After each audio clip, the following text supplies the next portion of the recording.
안녕하세요. 오늘 밤에 CPI 발표가 납니다. 이거에 따라서 증시의 향방을 가를 수 있다고 보는데요. 모건에서 CPI가 8.3% 웃돌면 주가가 5% 급락한다라고 말을 했어요. 이런 이유가 있습니다. 왜 그런지 설명을 하도록 할게요. 오늘 생산자 물가 지수가 나왔습니다. 예측치랑 거의 비슷하게 나왔어요. 근원은 조금 낮게 나왔고 그냥 생산자 물가 지수는 살짝 높게 나왔고 이게 뚝뚝뚝 떨어지는 모습을 보여줘야 되는데 8%대에서 계속 놀고 있습니다. 전년 대비 계속 물가가 높게 상승하고 있다라는 거죠. 소비자 물가 지수도 전년 대비 8.1%를 예상하고 있어요. 근원은 저번 달보다 더 오른 6.5%를 보고 있습니다. 저번과 다르게 비슷하게 나와도 증시의 악재로 볼 가능성이 높습니다. 왜냐하면 나쁜 악재들이 많이 있기 때문에. 이 CPI가 획기적으로 낮게 나올 거로 보이지도 않아요. 유가가 떨어졌으니까 시간이 지나면 인플레가 잡힐 거라는 기대감도 없는 상황이고, 물가가 피크를 찍었다라는 기대감도 없고, 피크를 찍었다 하더라도 이 정도 수준에서 연준이 금리 인상을 멈출 거야, 이런 기대감도 없습니다. 연준 위원들이 계속 금리 인상 세게 할 거라 말을 했기 때문에 올해 나온 PPI가 증시의 방향에 영향을 준 적은 없어요. CPI가 먼저 나오고 PPI가 뒤에 나왔는데 올해 처음으로 PPI가 먼저 나오고 CPI가 뒤로 나왔습니다. 이제 CPI 발표가 오늘 밤에 나오는데 올해 들어서 CPI 발표 후 증시가 오른 게 한 번밖에 없어요. 그래서 증시를 보면은 이 CPI의 기대감도 보이지가 않아요. 한 번 올랐고 다 떨어졌으니까 발표 나오면 떨어지지 않을까? PPI 보면서 예상해서 떨어진 거죠. 이게 확률은 낮지만 CPI가 낮게 나온다라 그러면은 서프라이즈가 되겠죠. 그동안 주가를 엄청나게 눌러놨는데 생각하지 못한 상태에서 뽕 하고 서프라이즈가 나오면은 반발 작용도 크게 나올 수가 있습니다. CPI에 대한 비중을 보면은 어디가 낮게 나와야 물가가 잡히는지를 알 수 있거든요. 그래서 CPI에 대해서 알아보도록 하겠습니다. 전체 CPI 중에서 근원 CPI가 78.5%를 차지해요. 그렇기 때문에 우리는 근원 CPI를 많이 보고 참조를 하거든요. 근원에 해당되지 않는 게 에너지랑 식료품, 외식비 이런 것들인데요. 유류비가 한 4% 정도, 전기가스가 3.4% 정도, 식음료가 7.7% 정도, 외식비가 6.3%입니다. 거의 먹는 게 14%를 차지한다 볼 수 있겠죠. 이제 뭐 유류, 천연가스 전체적으로 보면 한 20% 정도 차지를 합니다. 인건비랑 곡물, 고기 가격 이런 게 상승하게 되면은 음식료 가격, 외식비가 올라가겠구나 이렇게 볼 수 있겠죠. 이런 것들이 서서히 떨어진다라 그러면은 CPI가 떨어질 수 있겠구나 이렇게 예상해 볼 수 있습니다. 현재 유류비는 하고 있고 식료품도 다소 진정되고 있는 추세이기 때문에 CPI 자체는 떨어질 수 있지 않을까 이런 기대감을 가지고 있어요. 하지만 증시에서 가장 많이 반영하는 게 근원 CPI거든요. 이게 떨어지지 않으면 효과가 없습니다. 근원 CPI에서 가장 많이 차지하는 건 주거비인데 이게 32.4%를 차지합니다. 주택가격이 떨어지거나 렌트비가 떨어지면 CPI 수치가 뚝 떨어지게 되는 거죠. 그래서 우리는 주택가격 현황을 잘 봐야 돼요. 이게 이제 키포인트입니다. 미국은 주마다 렌트비 가격 상승세가 서로 다른데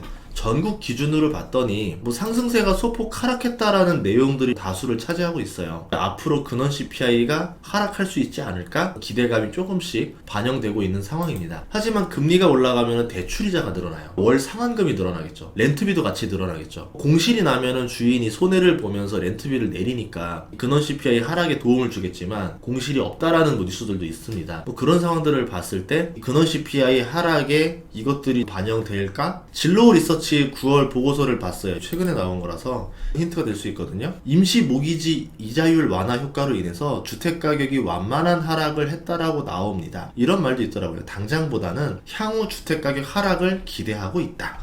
이번 달은 조금 어려울 것 같고 다음 달이나 다다음 달부터는 근원 CPI 하락을 기대해 볼 수 있지 않을까. 그 다음이 자동차 가격인데 신차가 4%, 중고차가 3.5%입니다. 이번에 중고차 가격이 크게 하락했다라는 뉴스가 있어요. 근원 CPI 하락에 기여를 할 건데요. 그래도 워낙 비중이 적기 때문에 주거비만큼의 효과를 주진 못할 겁니다. 가전이랑 가구가 4.7% 차지하고 있고, 예를 들어 제품의 재고가 많아진다라 그러면은 여기 부분이 하락할 가능성이 있거든요. 미국의 유통 특성상 보통 이제 마트가 책임을 지고 떨이 판매를 합니다. 우리나라 마트 같은 경우는 재고가 나오면 다시 판매자한테 반품을 하죠. 그래서 비용을 회수하는데 미국의 마트 특성들을 보면은 재고를 내가 책임질 테니까 싸게 달라고 해서 물건을 다 사옵니다. 그리고 책임을 지죠. 만약에 안 팔린다라 그러면은 연말 됐을 때 할인 판매를 해가지고 재고를 털어버립니다. 그렇기 때문에 이번에 재고가 조금 쌓이고 있다라는 뉴스들은 큰 폭의 할인도 기대해 볼 수 있다라는 거예요. 한 11월, 12월 달 CPI가 떨어지는 거를 기대해 볼 수 있지 않을까 이렇게 생각을 해보고 있어요. 그래도 주거비가 내려가는 추세를 보여줬고 약간의 기대감도 가져볼 만도 하다 이렇게 생각을 하거든요.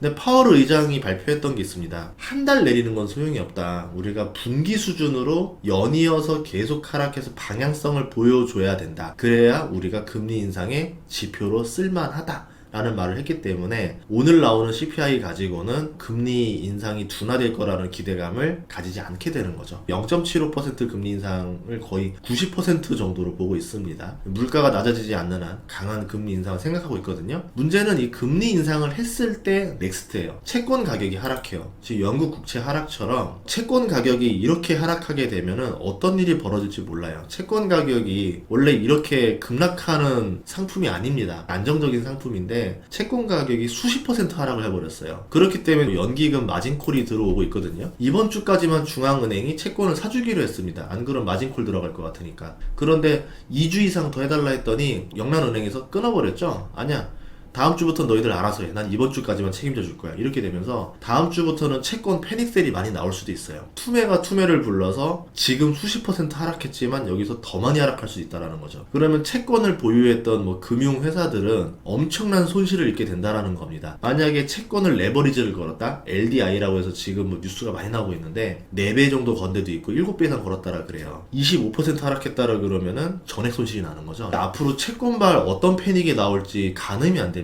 영국은 그러면 왜 안 사주는 걸까? 다음 주에 위기가 벌어질 게 뻔한데 그거를 그냥 냅두는 걸까? 제 생각에는 미국과 영국 간의 어떤 힘싸움이라 봐요. 영국 입장에서는 나 이번 주까지만 사고 나 다음 주에 나 책임 안 질 거야. 다 죽자 이래버리는 거죠. 고스톱 칠 때 내가 지금 2패 던지면 다 죽는데 어떻게 할래요? 라고 하면서 딜을 거는 거죠. 지금 영란은행 총재가 미국에 있거든요. 긴급한 얘기들을 많이 하고 있을 것 같은데 영국 입장에서는 굉장히 이제 배짱 있게 나가는 것 같아요. 미국 입장에서는 금리 인상을 멈출 기미가 안 보이니까 뭐 영국 파산하면 나만 죽을까? 너도 죽지 않을까? 이런 식으로 하면서 일촉즉발의 상황이 아닌가. 그렇기 때문에 CPI가 뭐가 나오든 간에 상관없이 이 영국 국채발 우려가 더 크게 작용되지 않을까. 이런 생각을 해보고 있습니다. 물가가 크게 하락하면은 금리 인상을 덜 할 수 있겠다라는 희망이 생기면서 연준도 앞으로 뭐 설마 내년에 4.75까지 가겠어? 그냥 4.25에서 마무리하겠지? 이런 기대감이 나오면서 채권 가격이 다시 회복될 수가 있거든요. 그렇게 되면은 여러 문제들이 다시 수면 아래로 내려가게 됩니다. 하지만 지금 이런 것들을 기대할 수 있는 장세가 아니라는 게 문제라는 거죠. 다른 관점의 호재들이 나와야 되지 않을까. 요새 제가 2차 대전 다큐멘터리를 보고 있어요. 장을 안 보고. 정신건강에 좋지 않을 것 같아가지고 다른 것들 많이 보고 있습니다. 지금 상황이 희망이 없는 영국군 같은데 그때 처칠이 한 말이 있습니다. Never, never, never give up.